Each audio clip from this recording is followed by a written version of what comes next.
প্রিয় ভাই বোনদের সঙ্গে আবারও চলে আসলাম মজাদার রেসিপি নিয়ে। আশা করি শুরু থেকে শেষ পর্যন্ত দেখবেন, দেখলে বুঝতে পারবেন, জানতে পারবেন, শিখতে পারবেন।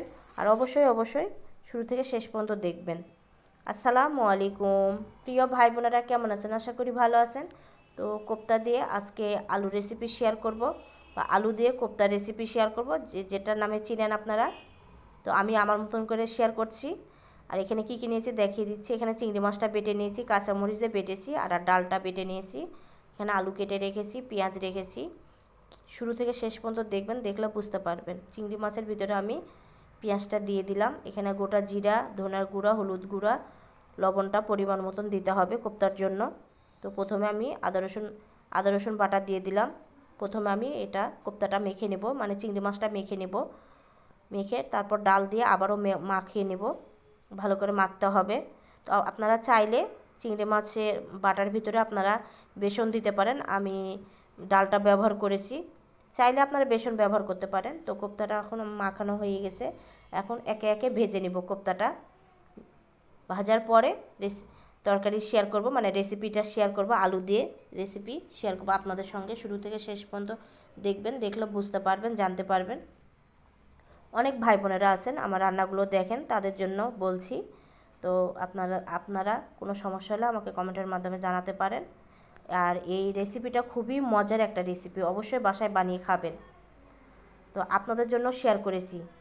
চিংড়ি মাছটা আমার বেটে নিয়েছি আমি, তো ভালোভাবে তো এখানে ভেজে নিচ্ছি। আর অবশ্যই ভালোভাবে বাটতে হবে, চিংড়ি মাছটা মিহিন করে বাটতে হবে। তো কোপ্তাটা ভাজা হয়ে গেছে আমার, একে একে আমি ভেজে নিয়েছি।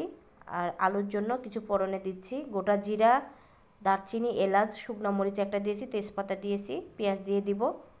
তো কম বেশি করে একটু পেঁয়াজটা একটু দিতে হবে আপনাদেরকে। তো আমি পেঁয়াজটা অল্প দিয়েছি, এই কারণে বেশি পেঁয়াজ দিইনি আলু দিয়ে কোপ্তা রেসিপিতেও। তো এখানে দিব আমি পেঁয়াজ বাটা দিব, মরিচ বাটা দিব, ওই জন্য একসঙ্গে বেটে নেব। এখানে দিলাম লবণ, হলুদ দিলাম, আদা রসুন বাটা দিয়ে দিলাম।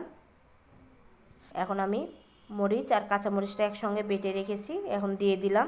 আর অবশ্যই প্রিয় ভাই বোনেরা, আপনারা বাসায় খাবেন, আপনাদের জন্য শেয়ার করেছি। পানি দিয়ে দিলাম মশলাটা কষানোর জন্য। এখানে দিলাম ধনার গুঁড়া, আর আমি জিরার গুঁড়া ব্যবহার করিনি, তার বদলে গোটা জিরা দিয়েছি। তো আপনারা চাইলে গোটা জিরা দিতে পারেন, মানে গুঁড়াটা দিতে পারেন গোটা জিরার বদলে। এখানে দিয়ে দিলাম, আলুটা কষিয়ে নেব ভালোভাবে। তো আলু দিয়ে কোপ্তা রেসিপি শেয়ার করবো আপনাদের সঙ্গে। তো খুবই মজার একটা রেসিপি, অবশ্যই বাসায় বানিয়ে খাবেন আপনারা। আপনাদের জন্য শেয়ার করেছি, প্রিয় ভাই বোনদেরকে বলছি, যারা আমার রান্নাগুলো দেখেন তাদের জন্য বলছি কথাগুলো।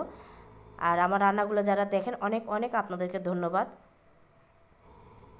আলুটা কষানো হয়ে গেছে, এখন আমি টমেটোটা দিয়ে দিব। আর এই রান্নাটা কেমন লাগলো আপনাদের কাছে? সিম্পল রান্না, কিন্তু কেমন লাগলো একটু জানাবেন আমাকে কমেন্টের মাধ্যমে। আর অবশ্যই ভালো লাগলে লাইক, কমেন্ট, শেয়ার করে পেজটাকে ফলো দিয়ে আপনারা দেখবেন, অন্যদেরকে দেখার সুযোগ করে দিবেন। প্রিয় ভাই বোনদেরকে বলছি, টমেটোটা দিয়ে আমি কষিয়ে নিয়েছি। এখন দেখতেই পাচ্ছেন তরকারিটা এত মজার হয়েছিল। তো অবশ্যই বাসায় বানিয়ে খাবেন এই রেসিপিটা।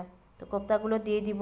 কোপ্তাটা দিয়ে বেশি মানে নাড়াচাড়া দেওয়া যাবে না, ভেঙে যাবে। তো অল্প পরিমাণ পানি দিয়েছি, দেখতে পাচ্ছেন, বেশি পানি দিইনি, আর পানি দিব না, এটাই পানি দিব। একটু ধনেপাতা দিব, দিয়ে একটু ফুটিয়ে নামিয়ে নেব। একটু চিনি দিব, দেখলে বুঝতে পারবেন। শুরু থেকে শেষ পর্যন্ত দেখবেন, অবশ্যই শুরু থেকে শেষ পর্যন্ত দেখে গঠনমূলক কমেন্ট করবেন, তারপর আপনারা শেয়ার করবেন।